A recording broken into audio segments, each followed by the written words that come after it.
इसको क्या बोले अपन, इंटरव्यू विद पराक्रम? नहीं, ये बेसिकली ये आपको बिल्कुल सेटअप बहुत पैसा देखा हुआ सा लग रहा होगा। मैंने एक अंडर अचीवर किया था, जो अंडर अचीवर ही रह गया शो, और ये हमारा एक दूसरा सेगमेंट है, क्योंकि अभी मेरी सीरीज़ रिलीज़ हो गई है, 1 हफ्ता हो गया है। तो नाम क्या है? अरे सबको पता है, ज़िंदगी बिजार है, इतना प्रमोट किया है उसको तो सबको पता ही है। वो किधर अवेलेबल है वैसे? ऑडिबल पे। अच्छा, तो उसके लिंक्स नीचे होंगे, है ना? हाँ, लिंक्स वगैरह सब इसमें डिस्क्रिप्शन में है, आप देखो। सुनो सीरीज़ बहुत ही मेहनत से लिखी है, बहुत ही शिद्दत से लिखी है। कितने साल हो गया, 4 साल हो गया उसको परस्यू करते हुए। मेरे बाल उड़ रहे हैं तो इसलिए आप माफ़ कर देना, बहुत तेज़ हवा है आज। तो उसको 4 साल हो गए लिखते हुए, तो बड़ा मज़ा आया उसको लिखते हुए, और बड़ा दुख भी हुआ उसको लिखते हुए, बहुत ही कष्ट भी झेला। तो वो सारा जो एक्सपीरियंस है उसको मैं एक वीडियो में कंसोलिडेट करना चाहता था। सुबिन भी मेरे को पुश कर रहा था कि to make one video where I tell newbies how to survive, how to thrive, how to write, how to pitch, how to earn. तो basically how to earn money from your writing is the basic purpose of this video. तो please सुनो, शायद आपको कुछ value मिले इससे। और मैं वैसे इंटरव्यूई हूँ और ये इंटरव्यूअर है, लेकिन मैं ज़्यादा बोल रहा हूँ और ये मुझसे ज़्यादा राइटर लग रहा है। Over to Subin. अब बस ये चश्मा दे रहा है। तो ये ऑडियो शो है आपका? हाँ, ऑडियो शो है। ज़िंदगी बेजार है, सुन लो। 24 एपिसोड की सीरीज़ है, और बहुत ही रिलेटेबल लगेगी शायद आज के कंटेक्स्ट में, और मज़ा आएगा सुनते हुए। मेरे को बड़ा मज़ा आया सुनते हुए, जब मैंने अपना फाइनल सुना तो मेरे को बड़ा मज़ा आया, आपको भी आ जाएगा। हाँ, तो ये पहला क्वेश्चन है कि ऑडियो शो और पॉडकास्ट में क्या डिफरेंस रहता है? ऑडियो शो और पॉडकास्ट में क्या डिफरेंस होता है? मैं ये समझता हूँ कि पॉडकास्ट जो मैंने सुना है वो बहुत ज़्यादा नॉन फिक्शनल होते हैं। ऑडियो शो मेरे को लगा कि इसमें थोड़ी सी लिबर्टी है कि मैं नेटफ्लिक्स सीरीज़ टाइप बना लूँ। अगर मैं अपने शो की बात करूँ, ज़िंदगी गुजार है, तो उसमें कैरेक्टर्स है, उनकी एक स्टोरी है, उनका एक प्लॉट है जो ड्राइव कर रहा है, थ्राइव कर रहा है, और उसी मिलियू में वो कहानी चल रही है, उनके एनवायरनमेंट में चल रही है। तो एक तरह का लिबर्टी है टू एक वर्ल्ड बनाना, अपनी दुनिया बनाना। पॉडकास्ट मेरे को लगता है कि अगर मैं जैसे ये अगर मैं ऑडियो में डाल दूँ तो एक शायद पॉडकास्ट होगा, क्योंकि एक नॉन फिक्शनल चीज़ है, एक वैल्यू मतलब थोड़ी एजुकेशन या नॉलेज वाली चीज़ है, तो मैं इसको पॉडकास्ट कह सकता हूँ। ऑडियो शो थोड़ा सा ये हो गया कि मैं एक नेटफ्लिक्स जैसा शो बना सकता हूँ, एक खुद का शो क्रिएटर की तरह। तो एक तरह की वो लिबर्टी होती है, और आने वाला ज़माना ऑडियो शो का है जो मैं समझता हूँ। पॉडकास्ट एज इन जो ये नॉन फिक्शनल पॉडकास्ट होते हैं, मेरे को लगता है कि अब बहुत ज़्यादा हो गए हैं, अब हर कोई बना रहा है। और आप भी अगर आप भी पॉडकास्ट बनाना चाहते हो, anchor.fm है, आप बनाओ, वो आपका डिस्ट्रीब्यूट कर देगा स्पॉटिफाई, एप्पल म्यूज़िक और जितने भी ये सारे प्लेटफॉर्म्स हैं, वहाँ पे आपका आ जाएगा, गाना पे भी आ जाएगा। हब ऊपर है, anchor.fm है, इनसे आप अपना पॉडकास्ट बना के डाल सकते हो। पर उसमें एक कंडीशन अप्लाई ये है कि वो काफ़ी पैशन प्रोजेक्ट होगा। क्यों पैशन प्रोजेक्ट होगा? क्योंकि उसमें अर्निंग बहुत लेट है, या बहुत ज़्यादा वेटिंग है, और बहुत ज़्यादा कंटेंट है, तो आपको बहुत ज़्यादा प्रमोशन करना पड़ेगा अपने पॉडकास्ट का। तो उस वे में शायद आपको एक सेकंड ब्राइटनेस, हाँ, उस वे में आपको शायद थोड़ा सा मेहनत करनी पड़ेगी अगर आप पर्सनली खुद से डालते हो। लेकिन आप जिस मोमेंट डालोगे वो आपके यूज़र्स या आपके लिसनर्स तक पहुंच जाएगा वो पॉडकास्ट। anchor.fm और हब ऊपर स्टूडियो, तो आप वो प्लेटफॉर्म भी ट्राई कर सकते हो, बट पहले दिन से कमाई नहीं है उनमें। तो एंकर एफएम तो फिर वो कमीशन भी देगा ना शायद? अगर नहीं, एंकर एफएम वगैरह कमीशन नहीं लेते, डायरेक्टली डाल देते हैं, कोई कमीशन नहीं है। नहीं, हाँ। अगर अर्निंग हुई तो डेफिनेटली कुछ ना कुछ उनका होगा, फीस वगैरह की, प्लेटफॉर्म फीस वगैरह जो भी होगी। तो वो क्या है? हब ऊपर भी एक प्लेटफॉर्म है, इंडियन है, उन्होंने एंकर को ही रिप ऑफ किया है, तो उस पर भी आप अपना पॉडकास्ट डालोगे तो गाना.com पे पहले दिन से आ जाएगा वो। अरे वाह। बट कमाई नहीं है पहले दिन से। हाँ, तो वो चीज़ आप देख लेना। आई थिंक वो पॉडकास्ट वाला तो फिर स्पॉन्सर्स लाने पड़ेंगे, उससे होगा। स्पॉन्सर्स लाने पड़ेंगे, अपनी एक ऑडियंस बनानी पड़ेगी, वो क्या कहते हैं, अपनी नीच जो भी होता है वो बनानी पड़ेगी। आप एक ब्रांड हो तो डेफिनेटली वो चलेगा। भुवन बैम हो आप तो आपके लोग सुनेंगे वो पॉडकास्ट। आप ऊपर पे भी डालो चाहे जिस पे भी डालो, तो एक तरह की जद्दोजहद है कि आपको खुद प्रमोट करना है। अगर आप एक राइटर हो तो मैं नहीं रिकमेंड करूँगा हब ऊपर या एंकर एफएम, क्योंकि आपकी पहले दिन से कमाई नहीं है। उससे अच्छा आप पिच करो, बहुत सारे प्लेटफॉर्म्स हैं जिनके बारे में अभी आगे डिस्कस कर लूँगा। तो डेफिनेटली तो मैं स्टार्टिंग के लिए कहूँगा कि आप ऑडियो शोज़ पे वर्क करना स्टार्ट कर सकते हो। अगर आप चाहते हो कि एक नेटफ्लिक्स सीरीज़ बनाना जो नेटफ्लिक्स तक आप नहीं पिच कर पा रहे, तो उसको छोटा रेंज बना के उसको ऑडियो शो बना सकते हो, तो आप वो चीज़ कर सकते हो। Second question. हाँ, तो सेकंड क्वेश्चन है व्हाट्स है इंटरव्यू बना रहा है, सेकंड क्वेश्चन है। हमें चल तो- पूछ, सवाल पूछ। तो ये कैसे पूछो? ये मेरे What बचपन का sells? दोस्त है, मतलब हम लोग LKG से पढ़े हैं साथ में। ये लाइन में आगे खड़ा होता था, मैं बस 5 नंबर पे खड़ा होता था, मैं भी कोई ज़्यादा लंबा नहीं था, तो LKG से साथ पढ़े यहीं। अभी इंटरव्यू में हुआ है। मैं कितने 25-26 साल का हूँ, तो 5-6 साल की उम्र में मिले थे, तो 20 साल तो हो ही गए। मतलब दोस्त मेरा ये 15 साल या 16 साल में बना, लेकिन ठीक है। हाँ, क्या कंटेक्स्ट दे रहा है तो? नहीं, मैं ये बोल रहा हूँ कि ऐसे पूरा है आपका सेकंड क्वेश्चन है। नहीं अबे ये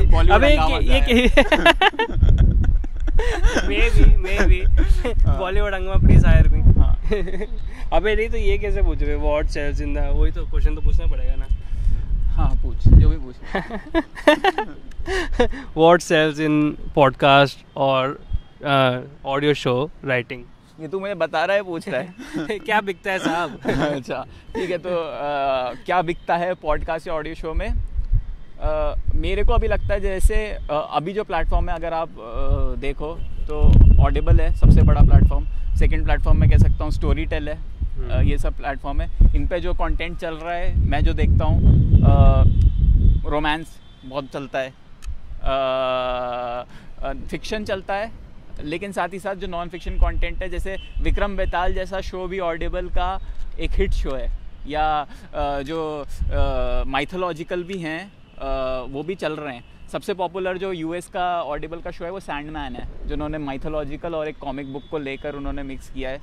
तो कुछ भी चल सकता है, ऐसा नहीं है कि मतलब एक स्पेसिफिक जॉनर या स्पेसिफिक तरह के शो चलेंगे। तो मैं वही कह रहा हूँ कि हम लोग एक पूरा नेटफ्लिक्स शो बना सकते हैं थ्रू ऑडियो रादर देन, क्योंकि उसमें मेहनत भी कम है, पैसा भी कम है, और आप बहुत ज़्यादा लिबर्टी ले सकते हो। मैं 20 सीन लिख सकता हूँ ऑडियो में, पर शो में शायद मुझे वो 10 करने पड़ेंगे, क्योंकि उतनी रिसोर्सेज या उतनी वो नहीं होगी कैपेबिलिटी। तो एक तरह की बहुत लिबर्टी इन राइटिंग, मैंने बहुत लिबर्टी लिया है इस शो में लिखने में। तो वैसे ही मैं पुश कर रहा हूँ, मैं ये कह रहा हूँ राइटर्स जो और फॉर्मेट्स के लिए ट्राई कर रहे हैं, शॉर्ट फिल्म्स बना रहे हैं, ये कर रहे हैं, ऑडियो शो भी ट्राई कर लो, क्या जा रहा है। अच्छी चीज़ है कि आप बहुत अपने आप को पुश कर सकते हो इन राइटिंग, और बहुत ज़्यादा लिबर्टी ले सकते हो। जो आप बताना चाहते हो ना कहानी, जिस तरीके में बताना चाहते हो आप उस तरीके में ऑडियो में बता सकते हो। I think we have a audience there in the left, in the right, sorry. हाँ, तो हमारे पास ऑडियंस भी आती रहती है, तो उस तरीके में आप उसको ले सकते हो। तो डेफिनेटली कुछ भी बिक सकता है, आप बस ट्राई करो, बस अच्छा होना चाहिए, मतलब सुनने में मज़ा आए उस चीज़ को। What to pitch in initial stages? What to pitch in initial stages में क्या पिच करो? जब आप किसी भी प्रोडक्शन हाउस को पिच कर रहे हो, तो आप सबसे पहले क्या है, उसकी लॉगलाइन आप, शो का नाम अच्छा होना चाहिए। पहली चीज़ तो ये, शो का नाम ऐसा होना चाहिए कि इतना अच्छा या अतरंगी होना चाहिए कि लोगों का ध्यान, जो भी आपका पिच पढ़ने वाला है उसका ध्यान अट्रैक्ट हो उस चीज़ पर। और लॉगलाइन होनी चाहिए, एक लाइन में आप बता दो कि स्टोरी क्या है, इंटरेस्टिंग होनी चाहिए लॉगलाइन। थोड़ा सा सवाल से ख़त्म करना कि क्या रिडेम्पशन ग्राउंड बनेगा आकाश के लिए, ऐसा कुछ हो लॉगलाइन में, तो पढ़ने का मन करे उसको। नाम कैसे डिसाइड किया? नाम कैसे डिसाइड किया? अब मेरा तो ज़िंदगी बिज़ार है, तो उस टाइम क्या है कि बहुत ज़्यादा मैं इंस्टाग्राम चला रहा था, तो वहाँ लड़कियाँ फ़ैन बॉइंग कर रही थी उस पर, क्या नाम है, फवाद खान पे, उसका शो आता है ज़िंदगी गुलजार है। तो मैंने कहा यार गुलजार तो नहीं है अपनी ज़िंदगी, अपनी तो बिजार है। तो उससे ज़िंदगी बिजार है बन गया। और ये लोग मेरे पे केस ना कर दें। तूने सबको बता दिया। तो कॉपीराइट। और मेरी कहानी भी थोड़ी सी बिजार सी थी, मतलब उस कैरेक्टर के लिए उसकी लाइफ बड़ी बिजार है, कुछ भी हो जाता है उसकी ज़िंदगी में, और एक बहुत ही लॉन्ग टाइम क्रश है जो बार बार आ रही है उसकी ज़िंदगी में वापस।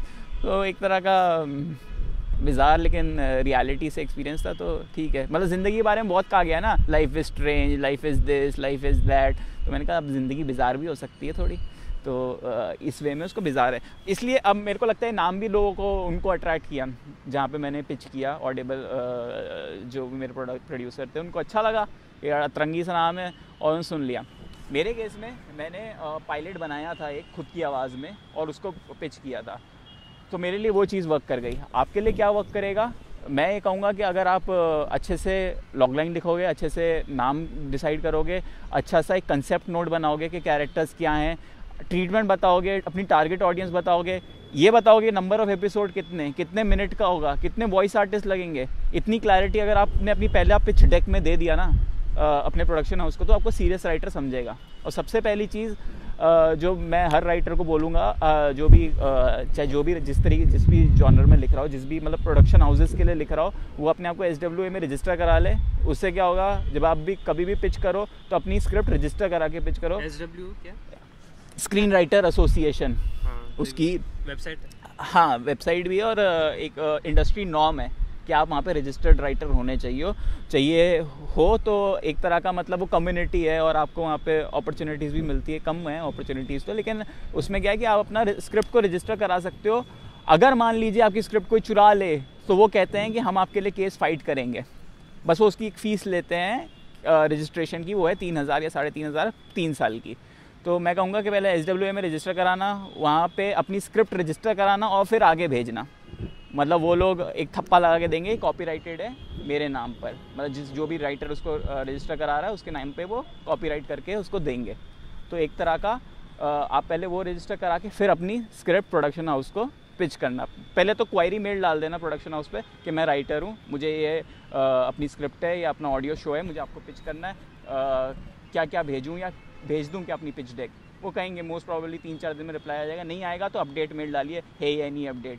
क्योंकि क्या होता है 50-100 मेल आते हैं, आपका दब जाता है मेल। तो अपडेट मेल बहुत ज़रूरी है, बार बार अपडेट्स मांगिए, है ना। नहीं मांगेंगे वो भूल जाएंगे। ऐसा नहीं है कि आप वो हो रहे हो क्लिंजी या आप उंगली कर रहे हो ज़्यादा, दब जाएगा आपका मेल। बहुत आते हैं मेल, तो इसलिए आप अपडेट मेल मांगिए कि मैंने डाला था मेल, क्या हुआ उसका। तो वो बोल देंगे हाँ पिच डेक भेज दो। जब वो देखेंगे आपने SW रजिस्टर करा रखा है, अच्छा नाम है, अच्छा लॉगलाइन है, अच्छा कंसेप्ट नोट है, डिटेल्स आपने दे रखी है, कितने नंबर ऑफ एपिसोड है, कितने घंटे का एपिसोड है या कितने मिनट का है या कितना कैरेक्टर्स चाहिए, वॉइस आर्टिस्ट चाहिए, एक तरह की क्लैरिटी होगी तो आपको सीरियस राइटर कंसिडर करेंगे और डेफिनेटली आपका पायलट भी पढ़ना पसंद करेंगे। पायलट क्या होता है, फर्स्ट एपिसोड होता है, वो भी आप लिख के रखिए। इतनी मेहनत आप कर लीजिए, एक लॉग लाइन बना लीजिए, कंसेप्ट नोट बना लीजिए, डिटेल्स तैयार कर लीजिए और एक पायलट भी जारी रखिए बनाना, और ये आपका पिच डेक तैयार हो गया। और मैं आपको बता दूं, ये 6 डिजिट का माल आपने तैयार किया है, ठीक है। तो इसलिए कभी डिप्रेस मत होना, है ना। तो आप उसको आगे फिर बेचने की कोशिश फिर हम लोग चालू करेंगे। उसकी पिच डेक पहले तैयार करना ज़रूरी है। अच्छा, पिच डेक के बाद पिच मतलब कैसे करें वो, मतलब पिच डेक कैसे करें, पिच कैसे करें, जैसे बोला मेल डालो। सबसे ईजी चीज़ होती है, अगर आपका टारगेट है स्टोरी टेल या आपका टारगेट है ऑडिबल या आपका टारगेट है नेटफ्लिक्स, आप देखो वहाँ प्रोडक्शन हाउस कौन कौन काम कर रहे हैं। आप देखो, अगर नेटफ्लिक्स को मेरे को पिच करना है तो मैं देखूँ अरे धर्मा काम कर रहा है नेटफ्लिक्स के लिए, तो मैं धर्मा की मेल आईडी निकालूंगा, वहाँ उनको मेल डालूंगा, क्वेरी मेल कि मैं पिच भेज दूँ अपनी। वो कहेंगे हाँ भेज दो, क्योंकि हम कर ही रहे हैं। तो ऐसे आप मेल आईडीज़ निकालिए सबकी, क्योंकि मैं कहीं नहीं गया हूँ, मैं तो घर पे बैठा रहा हूँ इस पूरे लॉकडाउन में, और मैंने जितना काम मतलब ये शो पूरा अगर मैं कहूँ तो यहीं बैठ के किया है, इसी सरोज़मीं पे। तो आप डेफिनेटली क्या बोलते हैं, कहीं जाने की ज़रूरत नहीं है। मेल आईडी एक बहुत बड़ा ईमेल एक बहुत बड़ा मीडियम है आज के टाइम में। आप मेल भेजो 2 सेकंड में पहुंच गया, जिसके पास पहुंचना है उस बंदे के पास पहुंच गया जो आपका काम बना सकता है। तो आप उससे ऐसी चीज़ पिच करो कि वो देखते ही हाँ कर दे। तो मेल आईडीज़ आप निकालो। अगर आप ऑडिबल वालों को पिच करना चाहते हो तो आप डायरेक्टली ऑडिबल को भी कर सकते हो, साथ ही साथ जो प्रोडक्शन हाउसेस ऑडिबल के साथ काम करते हैं आप उनको पिच कर सकते हो। उनकी मेल आईडी आप कहीं से भी निकाल लो, इंस्टाग्राम से निकाल लो, उनकी वेबसाइट से निकाल लो, उनको इंस्टाग्राम पे मैसेज डाल दो। आजकल तो सारे प्लेटफॉर्म, सारे जितने प्रोडक्शन हाउस हैं वो सब इंस्टाग्राम पे बैठे हुए हैं। तो आप उनको डाल दो कि मुझे आपको पिच करना है, वो आपको बता देंगे हाँ ऐसे पिच कर दो, और आपका काम बन जाएगा मोस्ट प्रोबेबली। तो मतलब काम एज इन कि आपको मिल जाएगी मेल आईडी वगैरह जिन पे आप पिच कर सकते हो, जहाँ पे वो पड़ी जाएगी। तो आप ऐसे पिच कर सकते हो। How to make a show commercially viable? How to make a show commercially viable, मैं अपना एग्जांपल देता हूँ। ज़िंदगी बिजार है जब मैं स्टार्ट कर रहा था तो वो 6 एपिसोड का शो था, 6 का था, और जब मैंने पिच किया तो 6 का ही था। उन्होंने कहा अच्छा ठीक है, मैंने पायलट एपिसोड सुना, उन्होंने कहा बहुत बढ़िया है पायलट एपिसोड, हमको पूरा पढ़ना है। मैंने वो 6 एपिसोड की स्क्रिप्ट पढ़ा दी। उन्होंने कहा पोटेंशियल बहुत है, बहुत अच्छा है, लेकिन हम इसको 6 एपिसोड की तरह नहीं देख पा रहे, क्योंकि ये एक तरह की जर्नी है कैरेक्टर की, और एक काफ़ी ज़्यादा जर्नी को मैंने बहुत कंप्रेस करके बता रखा है। मैंने बहुत ज़्यादा उसको एक शॉर्ट फिल्म टाइप लिखा हुआ है कि मैं जल्दी बता रहा हूँ। कहते नहीं, एक जर्नी है, इसको आराम से एक बार बैठो इस पर और इसको काम करो। इसको कम से कम 24 एपिसोड तक लेके जाओ उस जर्नी को, मतलब खींचने की ज़रूरत नहीं है, सीरियल नहीं बनाना टीवी सीरियल के वो चिमगम की तरह चिपका रहे हैं उसको, नहीं। पर इसको उन कैरेक्टर्स की जर्नी क्या है वो क्लैरिटी से आनी चाहिए। और प्लस उन्होंने मेरे को कहा कि तुम्हारा फ़ायदा होगा इस वे में कि तुम जब 6 एपिसोड अगर ऑडिबल को दे रहे हो तो तुम्हें 6 एपिसोड के पैसे मिलेंगे, 24 दे रहे हो तो तुम्हें 4 शो के बराबर पैसे मिलेंगे, और 6 4 24 तो 4 के हिसाब से हो गया ना। तो तुम क्यों उसको इतना अच्छे चीज़ को तुम इतना जल्दी ख़त्म करो, उसको 24 तक ले जाओ, एक जर्नी पूरी कवर करो, अच्छे से कवर करो, बहुत तुम्हारे पास स्कोप है इसमें, तो इसको करो। तो 1 साल मेरे को उसको 24 बनाने में लगा है। तो आप इसको क्या बोलते हैं, अब मेरे केस में चीज़ वर्क करी कि मैंने उसको 6 से 24 पे ले गया, तो मेरे लिए कमर्शियली वाइबल प्रोडक्ट बन गया, मेरे लिए भी, फाइनेंशियली भी, और उनके लिए ऑडिबल के लिए भी एक वैसे तरीके में बन गया कि हाँ ये हम लोग पिच कर सकते हैं, लंबे तरीका का रिटेंशन उनको मिलेगा उस शो में। तो आप भी अपना तरीका ढूंढिए कि आपके लिए क्या चीज़ वर्क करी। अगर आपको भी लग रहा है कि हाँ मैं एक 10 एपिसोड की सीरीज़ को 20 एपिसोड का बना सकता हूँ, तो आप डेफिनेटली ट्राई कीजिए उस वे में, आपको भी फ़ायदा होगा। आपको पर एपिसोड चार्ज फ़ी मिलता है, आपको ज़्यादा मिलेगा, तो ऐसा आप वर्क करा सकते हो। प्लस आजकल एक चीज़ जो मेरे को लगी और जो मेरे राइटिंग में अनइंटेंशनली आई है कि वो रिप्रेजेंटेशंस है कि मेरी कहानी में एक LGBT कैरेक्टर भी है, मेरी कहानी में एक शायद वो लेकिन अनइंटेंशनली था, वो मैंने जानबूझे नहीं किया। एक तरह का विमेन का रिप्रेजेंटेशन मेरी कहानी में मैंने कमेंट्री की है उस चीज़ पर, जहाँ एक पार्ट है कि वो बोलते हैं कि स्पॉइलर हाँ, कि क्रिएटिव प्रोड्यूसर कहती है कि अवंतिका यहाँ पे ऐसा लग रही है प्यार मांग रही है, तो वो मैं मेरी कहानी में ऐसा लग रहा था, लेकिन मैंने उसको रीड आउट कर दिया कि ऐसा लग रहा है, इसको हाउ टू करेक्ट इट। तो एक तरह का आप रिप्रेजेंटेशन अच्छा करोगे ना, तो वो जो ऐसी ऑर्गेनाइजेशन होती है जैसे ऑडिबल हो गई या बड़े प्लेटफॉर्म्स हो गए, वो लोग को रिप्रेजेंटेशन एक तरह का अच्छा लगता है। क्यों? क्योंकि वो एक मासेस तक पहुँचेगा, मेरी कहानी शायद ऑडियंस तक पहुँचेगा जो मतलब केटर करेगा हर तरह की ऑडियंस को। पर वो चीज़ हाँ अनइंटेंशनली होनी चाहिए। जैसे मैं एक गेम खेलता हूँ द लास्ट ऑफ अस 2, तो उन्होंने सारे जो अमेरिका में प्रॉब्लम्स चल रही है वो एक ज़ॉम्बी गेम में डाली हुई हैं, पर उन्होंने बहुत अनइंटेंशनली वो चीज़ की है, तो वो अच्छी भी लगती है। तो अगर आप वैसे तरीके की चीज़ लिखोगे ना, तो वो हर तरीके में कमर्शियली वायबल भी होगा। एक मैं प्रोडक्शन हाउस के साथ काम कर रहा था, तो उसने मेरे को पता है अंडरलाइन करके दिया कि 2 LGBT स्टोरी डालो, तो और वो सच बताऊं उनके लिए वर्क भी नहीं करा, क्योंकि वो लोग बहुत ही ज़्यादा सोच के वो चीज़ कर रहे थे, बहुत इंटेंशनली कर रहे थे रिप्रेजेंटेशंस और वो सब, तो वो बहुत चीज़ गलत बन जाती है, फिर वो मजाक बन जाता है फिर। तो आप उसको अनइंटेंशनली अपनी राइटिंग में डालिए और वो करें, अगर आप उसको पुश करेंगे तो अच्छा बनेगा। मतलब एक तरीके में आपका प्रोडक्ट एक तरह का कंप्लीट पैकेज होगा फिर वो हर तरीके की ऑडियंस के लिए। तो रिप्रेजेंटेशंस मेरे को लगता है, और एक चीज़ लगती है कि आप राइटिंग में ऐसी चीज़ करिए, जैसे मैंने 24 एपिसोड पुश किया तो मेरे लिए फाइनेंशियली ठीक रहा और उनके लिए कमर्शियली ठीक रहा। तो ऐसी तरीके की टेक्निकलिटीज़ आपको ध्यान रखनी पड़ेगी। वो 24 एपिसोड कैसे डिसाइड हुआ है, किसने किया डिसाइड कि 24 बनेंगे, मतलब नंबर 24 कैसे वो हुआ? पता नहीं, वो जब प्रोडक्शन था स्टार्टिंग में, हाँ। जब प्रोडक्शन हम लोग प्रोडक्शन हाउस था मेरा, उन्होंने वो नंबर मेरे को स्टेट किया था 24, तो मेरे दिमाग में 24 ही रह गया। अब क्या दिमाग अपने आप ही वो कैलकुलेशंस वगैरह करने लग जाता है कि अच्छा ये कहानी में ये होगा। सबसे बड़ी बात, जब आप डिसाइड कर लो ना ये मेरा नंबर है, ये फिगर है कि मेरे को इतना अचीव करने, इतने एपिसोड या इतना नंबर मेरे को अचीव करना है, आप उसका फिर एक एपिसोडिक ग्राफ लिख लो। एपिसोडिक ग्राफ क्या होता है? 3 लाइन में आप beginning middle and her episode का लिख रहे हो, मतलब एक पैराग्राफ आप हर एपिसोड के बारे में लिख रहे हो कि इस एपिसोड में आकाश इससे मिलेगा और उसके साथ ये होगा और उसके साथ फिर ये हो गया। सेकंड एपिसोड में आकाश इसके साथ मिला और फिर उसने ये प्लान बनाया और फिर ये हो गया। थर्ड एपिसोड में वो प्लान फेल हो गया और अब उसके कॉन्सिक्वेंसेज ये हो गए। फोर्थ एपिसोड में ये हो गया, फिफ्थ एपिसोड में वो हो गया। ऐसे आप एपिसोडिक ग्राफ बना लो तो आपको बहुत क्लैरिटी मिल जाएगा। वो कहते हैं कि अगर आपको एंडिंग पता हो फिल्म की तो आपके लिए फिल्म लिखना आसान हो जाएगा, है ना। तो वही चीज़ है कि आपको पता होगा ना आप किस चीज़ में एक्सप्लोर कर रहे हो। मेरे को राइटिंग में ज़्यादा टाइम नहीं लगा है, मेरे को एपिसोडिक ग्राफ में ज़्यादा टाइम लगा है, क्योंकि राइटिंग मेरे को पता था मैं क्या अचीव करने बैठा हूँ, तो वो तो हो जाएगा। अगर आप अच्छे राइटर हो आप डेफिनेटली वो अचीव कर लोगे, अगर आपको 3 लाइन भी मिल जाएगी उसके बारे में लिखने के लिए। क्या बताना क्या चाहते हो? अब मेन क्वेश्चन में आते हैं जिसका ऑडियंस भी इंतज़ार कर रही है। हाउ मच डज इट पे? इट पेज गुड अगर आप अच्छे प्लेटफॉर्म के साथ काम कर रहे हो। इट्स लाइक अगर आपको नेटफ्लिक्स का शो मिल जाएगा तो आपका साल भर या 2 साल का काम हो जाएगा।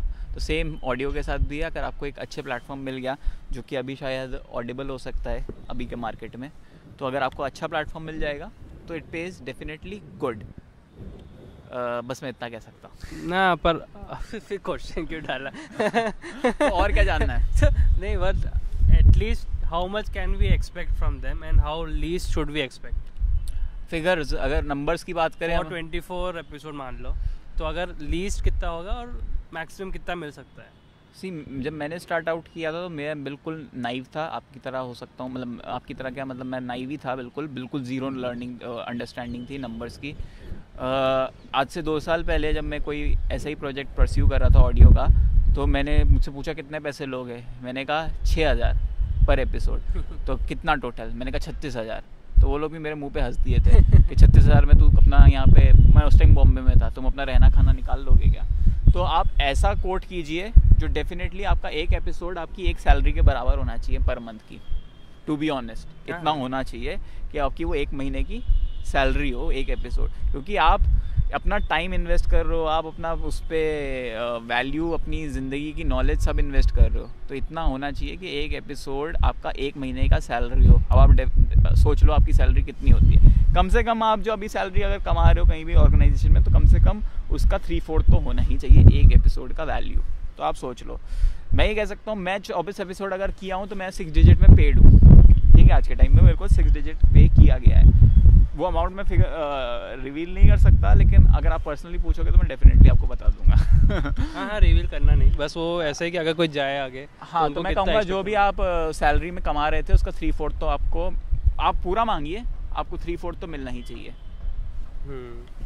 मैं एवरेज सैलरी बोल रहा हूँ आईटी वाले की, है ना? मैं कोई वही नहीं बोल रहा कि आप मैंने MBA करके HR बने हुए हो तो आपकी सैलरी नहीं। बेसिकली 1 मंथ आपके एक्सपेंस के और आपके रेंट के कितना मिलता है? और 25-30 हज़ार ना एवरेज, कट कुटा के 25-30 हज़ार मिलता है एवरेज। आप इतना मांगिए पर एपिसोड। मेरे को इतना नहीं मिला है मेरे को इसका क्योंकि मैं एकदम नया चावल था, मेरे को बिल्कुल आइडिया नहीं है, और मैंने गलत ही मांगा, मैंने तो पैसा ही गलत मांगा था। तो बेसिकली आइडियली तो वो होना चाहिए। इसके बाद तुझे सेकंड क्वेश्चन ये पूछना चाहिए मुझसे, क्योंकि मैं इस बात का जवाब देना भी चाहता हूँ कि how to know your value, how to know your worth of your content, how to know the right value, और जिसके लिए आपको फाइट भी मानना चाहिए। उसके लिए मैं कहूँगा लॉयर अप, एक लॉयर ले लो, है ना? हाउ टू फाइंड वैल्यू, वही तो आपको नहीं पता, आप पहले राइटर हो, चाहे आप नए राइटर हो, कोई बात नहीं, आप बॉम्बे में भतेरे राइटर हैं, ऑनलाइन भी आपको मिल जाएंगे, जो कि क्रिएटिव डील्स कराते हैं, कॉन्ट्रैक्ट्स वगैरह एग्रीमेंट्स कराते हैं। आप उनकी हेल्प लीजिए, वो आपको राइट वैल्यू बताएंगे आपके कंटेंट की, और आपसे 2% या 3% कॉन्ट्रैक्ट की वैल्यू चार्ज कर लेंगे, जैसा भी उनका होगा। बट उससे आपको क्या है कि बहुत सारा झिकझिक जो होता है ना, मेरे केस में पूरे राइट्स ट्रांसफ़र हुए हैं मुझसे, हर तरीके के राइट्स, कैरेक्टर से और उससे। ऐसी चीज़ों में वो लोग थोड़ा फाइट कर लेते हैं कि इतना अगर आप राइट्स ले रहे हो तो इतना पे करना पड़ेगा। अगर फ्यूचर में मान लो नेटफ्लिक्स को आपका ऑडियो शो अच्छा लगता है, वो कहता है कि मैं ख़रीदने को तैयार हूँ, तो आपका फिर से नहीं रह जाएगा, फिर प्रोडक्शन हाउस का होगा जिसने आपसे पूरे राइट्स ले लिए, उसका से हो जाएगा। तो ऐसी बहुत सारी क्लॉजेज और ऐसी बहुत सारी चीज़ें होती है जो आपको लॉयर बता सकता है क्लैरिटी से कॉन्ट्रैक्ट में, क्योंकि कॉन्ट्रैक्ट आता है इतना 20 पेज या 30 पेज का, उसको पढ़ना, उसको समझना। हाँ, तो मैं वही बात कर रहा था कि आप लॉयर कर लो तो आपको राइट वैल्यू बता देगा आपके प्रोडक्ट की, और आप कोई भी झटपट डिसीजन मत लेना इसमें। आराम से, अगर वो पूछ रहे हैं क्या लोगे, आप आराम से कहना मैं आपको बताता हूँ, और सोच के उनको कोट करना अपनी वैल्यू, ठीक है? ऐसे उनके बहकावे मत आ जाना, अरे चाहिए, डेस्परेट मत बन जाना।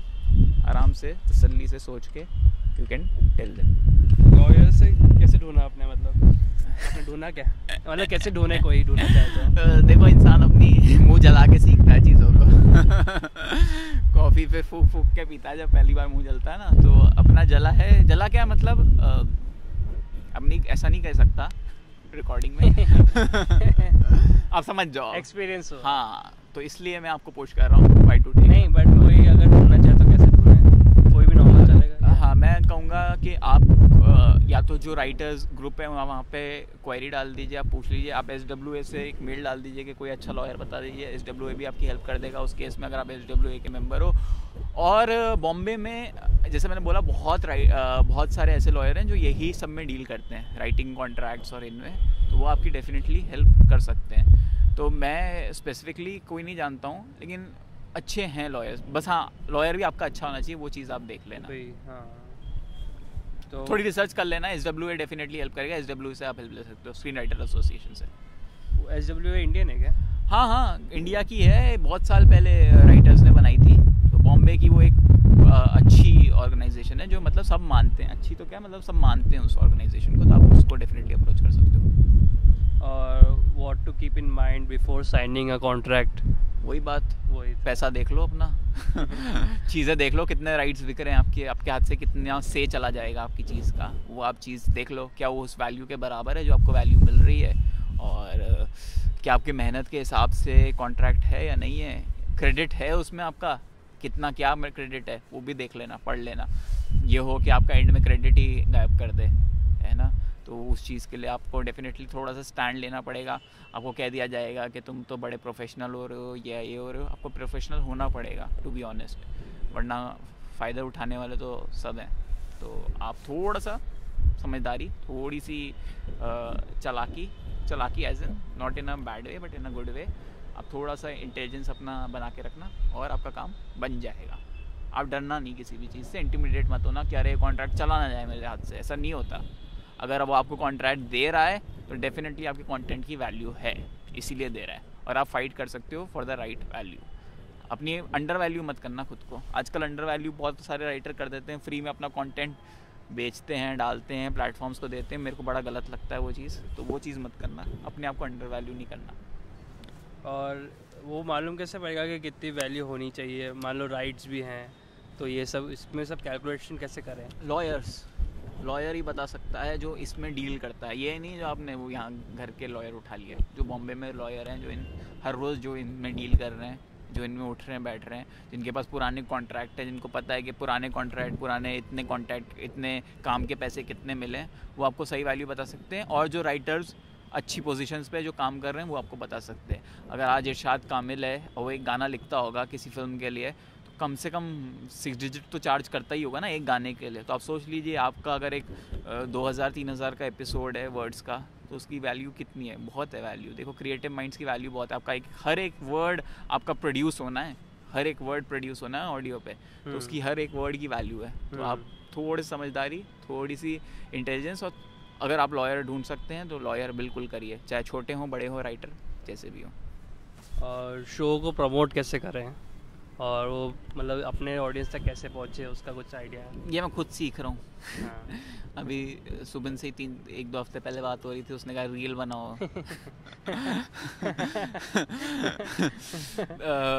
अपने कंटेंट को ऐसे आप प्रमोट कर सकते हो जैसे मैं कर रहा हूँ। हाँ। जो अपने एक्सपीरियंसेस वो आपके साथ शेयर कर रहा हूँ, है ना। तो आपकी वैल्यू तभी बढ़ेगी जो आप दुनिया को वैल्यू कुछ दोगे, वैल्यू का। तो मैं कोशिश कर रहा हूँ कुछ वैल्यू का देने का, इसलिए शायद मेरी वैल्यू बढ़ जाए। तो आप ऐसे प्रमोट कर सकते हो शो का, और अपनी किस्मत भी होती है, कंटेंट भी अच्छा होना चाहिए, तो चलेगा ही चलेगा। एंड आई गेस वो शो वाले भी प्रमोट करेंगे, राइट? हाँ, आप प्लेटफॉर्म के साथ काम कर रहे हो तो वो प्रमोट करेंगे। प्रॉब्लम ये होती है जब आप Anchor.fm से स्पॉटिफाई पे डालते हो, डायरेक्टली खुद से स्पॉटिफाई पे डालते हो या किसी और प्लेटफॉर्म पे डालते हो, तो आपको खुद सारी वो जद्दोजहद करनी पड़ती है, क्योंकि आपका ही शो है, उसे आपको अपने बच्चे की तरह पालना है। यहाँ ये हो जाता है कि आपने अपने बच्चे को बेच दिया पैदा करके। स्पॉन्सर कर दिया। Kind of. आपका बच्चा इंटेलिजेंट था तो आपने कहा चलो पैसे ले लो, नासा वालों को दे दिया। हाँ, अब वो वहीं पिट रहा है। मेरी शक्तियों का गलत तो वो हो रहा है। तो ये चीज़ है। बस फिर लास्ट क्वेश्चन कि कैसा फील हुआ आपको जब बिक गया, एंड अभी कैसा एक्सपीरियंस चल रहा है? तो अभी कुछ फील नहीं हो रहा, अभी ये फील हो रहा है चलो बिक गया। थोड़ी सी शांति है कि इस साल का टैक्स जब भरेंगे तो कोई TDS रिफंड में होगा पैसा। अरे वाह नहीं, लेकिन टैक्स नहीं भरना। अभी भी स्लैब से नीचे ही जा रहे हैं अपन। टैक्सेबल स्लैब से। तू टैक्स मत दे। तो वो खुशी रहती है। और मेरे को एक खुशी ये होती है कि जो फ्रेशर इस साल लगा होगा जॉब में, वो पूरे साल अभी घिसेगा। है ना, हर एक दिन, हर एक मिनट।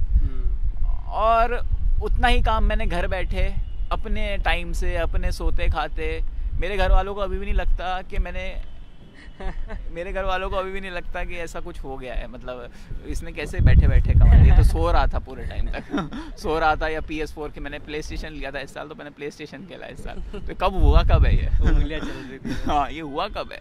तो वो चीज़ एक तरह का वो होता है कि अगर आप में टैलेंट है राइटिंग का तो आपको बहुत ईजी काम लगेगा, अगर टैलेंट है, और ये टैलेंट आपको वैल्यू करना पड़ेगा। आपको नहीं दिखाना लोगों को कि ये बहुत आपकी तरफ से आसानी से आ रहा है। एक बहुत जल्दी मैं कहानी बता देता हूँ। कोई बहुत बड़ा पेंटर था, I guess Leonardo da Vinci था, नाम से क्या फ़र्क पड़ता है, चलो लियोनार्डो दा विंची था, वो पेरिस में था। उसने किसी ने कहा कि पेरिस में, अरे पेंटर नहीं था तो वो पिकासो, सॉरी पिकासो था पिकासो। हाँ। तो पिकासो, मैं लियोनार्डो दा विंची बोल देता, आपको क्या फर्क पड़ता? नहीं फर्क पड़ता है भाई। चलो ठीक है यार, मैं सच बोल रहा हूँ, पिकासो था। तो पिकासो को किसी ने टिश्यू पेपर दिया, कहा मेरा स्केच बना दो, तो उसने बना दिया और दे दिया उसको। तो उसने पूछा कितनी वैल्यू है, उसने कुछ कहा पता नहीं क्या 1000 यूरोज। तो उसने कहा अबे इतना पैसा क्यों दूँ मैं, तूने 10 मिनट में बना दिया स्केच। तो कह रहा है कि जो 10 मिनट दिख रहे हैं, जो मेरी 40 साल की मेहनत है, जो जिससे मैं 10 मिनट में स्केच बना पा रहा हूँ, वो नहीं दिखी तेरे को। ये फिर पिकासो भी नहीं है। नहीं पिकासो ही है। नहीं कुछ गड़बड़ लग रहा है, ये 2-3 बार सुन रखा है। हाँ तो बेसिकली वो 40 साल की वैल्यू आप अपने कंटेंट में डाल रहे हो, तो इसलिए आपको वो वैल्यू उस हिसाब से ही मिलनी चाहिए। तो डेफिनेटली आप जब कंपेयर करोगे, आपको जो वैल्यूज़ मिल रही है आपको ज़्यादा कम लगेगी जो बाकी लोग कमा रहे हैं, पर आपको डेफिनेटली अच्छे वैल्यू के लिए फाइट करना पड़ेगा अपने कंटेंट के लिए। और वैल्यू अच्छा मिल सकता है अगर आप सही प्लेटफॉर्म को सही टाइम पे, सही जगह पे, सही स्टोरी हो, सही कंसेप्ट पिच कर रहे हो, तो हो सकता है। बस फिर और तो कुछ बाकी सब कवर हो गया आई थिंक। जो भी क्वेश्चन हो आप प्लीज़ कमेंट में लिखिए, ये आंसर करेगा। इंस्टाग्राम पर मैसेज करो। हाँ, तो इंस्टाग्राम अपन को पे इतने क्या पॉपुलर handle- नहीं है, handle क्या है? सारे मैसेज पढ़ लेते हैं अपन, रिक्वेस्ट वाले भी पढ़ लेते हैं। बताओ। PARAKRAM4 पराक्रम 4। ठीक है, आप उनको वहीं मिल जाओगे। मैं सुबिन सुबह लाइफ। अगर आपको एनिमेशन का कोई भी काम हो तो मुझे मत देना, मैं बिजी हूँ अभी। बिल्कुल टाइम नहीं है। पर बाकी हाँ, वहाँ पे आप भी फॉलो कर सकते हो। पर हाँ, इनका राइटिंग का पूरा है, आप उन जाइए, पूरा चेक कीजिए, ऑडियो शो सुनिए। And thank you for watching और लिसनिंग। Bye bye.